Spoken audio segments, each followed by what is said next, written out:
योग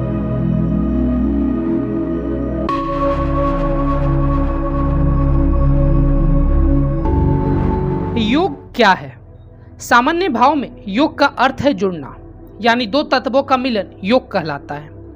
शरीर, मन और आत्मा को नियंत्रित करने में योग हमारी बहुत मदद करता है। शरीर और मन को शांत करने के लिए यह शारीरिक और मानसिक अनुशासन का एक संतुलन बनाता है।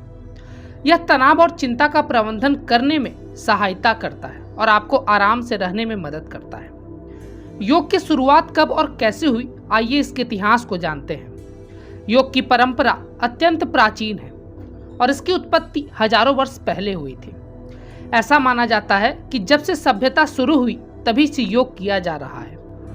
अर्थात प्राचीनतम धर्म या आस्थाओं के जन्म लेने से काफी पहले योग का जन्म हो चुका था।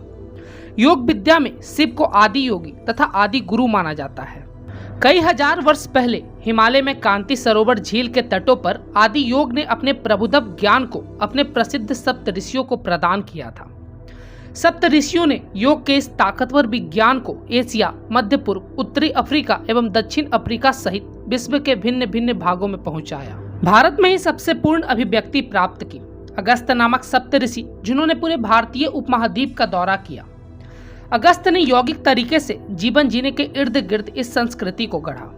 पश्चिमी विद्वान यह मानते आए थे कि योग का जन्म करीब 500 ईसा पूर्व पहले हुआ था, जब बौद्ध धर्म का जन्म हुआ। लेकिन हड़प्पा और मोहनजोदारो में जो उत्खनन हुआ, उससे प्राप्त योग मुद्राओं से ज्ञात होता है कि योग का चलन 5000 वर्ष पहले से ही था। पूर्व वैदिक काल 2700 ईसा पूर्व में एवं इसके बाद पतंजलि काल तक योग की मौजूदगी के ऐतिहासिक साक्ष्य देखे गए हैं, जिनसे हम इस अवधि के दौरान योग की प्रथाओं तथा संबंधित साहित्य के बारे में सूचना प्राप्त करते हैं। 4 वेदों, 18 उपनिषदों, स्मृतियों, बौद्ध धर्म, जैन धर्म, महाकाव्यों और 18 पुराणों आदि में उपलब्ध है। 500 ईसा पूर्व से 800 ईस्वी के बीच की अवधि को श्रेष्ठ अवधि के रूप में माना जाता है। इस समय योग के इतिहास एवं विकास में सबसे उर्वर एवं महत्वपूर्ण अवधि के रूप में भी माना जाता है। इस अवधि के दौरान योग सूत्रों एवं भागवदिता आदि पर व्यास की टीकाएं अस्तित्व में आई। इस अवधि को मुख्य रूप से भारत के 2 महान धार्मिक उपदेशकों महावीर एवं बुद्ध को समर्पित किया जा सकता है। महावीर द्वारा 5 महाव्रतों एवं बुद्ध द्वारा अष्टमग्गा या 8 पद की संकल्पना को योग साधना की शुरुआती प्रकृति के रूप में माना जा सकता है। हमें भागवत गीता में इसकी अधिक स्पष्टीकरण प्राप्त होती है, जिसे ज्ञान योग, भक्ति योग और कर्म योग की संकल्पना को विस्तार से प्रस्तुत किया गया है।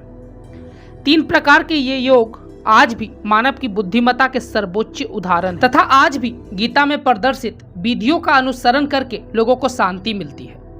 पतंजलि के योग सूत्र में न केवल योग के विभिन्न घटक हैं, अपितु मुख्य रूप से इसकी पहचान योग के 8 मार्गों से होती है। व्यास द्वारा योग सूत्र पर बहुत महत्वपूर्ण टीका भी लिखी गई। इसी अवधि के दौरान मन को महत्व दिया गया तथा योग साधना के माध्यम से स्पष्ट से बताया गया कि समभाव का अनुभव करने के लिए मन एवं शरीर दोनों को नियंत्रित किया जा सकता है। योग सूत्र पतंजलि की रचना है। पतंजलि प्राचीन भारत के एक मुनि थे, जिन्हें संस्कृत के अनेक महत्वपूर्ण ग्रंथों का रचयिता माना जाता है, जो योग दर्शन का मूल्य ग्रंथ है। भारतीय साहित्य में पतंजलि द्वारा रचित 3 मुख्य ग्रंथ मिलते हैं: योग सूत्र, अष्टाध्यायी पर भाष्य और आयुर्वेद पर ग्रंथ। कुछ विद्वानों का मत है कि ये तीनों ग्रंथ एक ही व्यक्ति ने लिखे। अन्य की धारणा है कि ये विभिन्न व्यक्तियों की कृतियां हैं। पतंजलि ने पन्नी की अष्टाध्यायी पर अपनी टीका लिखी, जिसे महाभाष्य का नाम दिया। पतंजलि ने योग की समस्त विद्याओं को 8 अंगों में श्रेणीबद्ध कर दिया। ये 8 अंग हैं: यम, इसमें सत्य व अहिंसा का पालन करना, चोरी न करना, ब्रह्मचार्य का पालन व ज्यादा चीजों को इकट्ठा करने से बचना शामिल है। नियम, ईश्वर की उपासना, तप, संतोष और शौच महत्वपूर्ण माने गए हैं। आसन, स्थिर की अवस्था में बैठकर सुख की अनुभूति करने को आसन कहते हैं।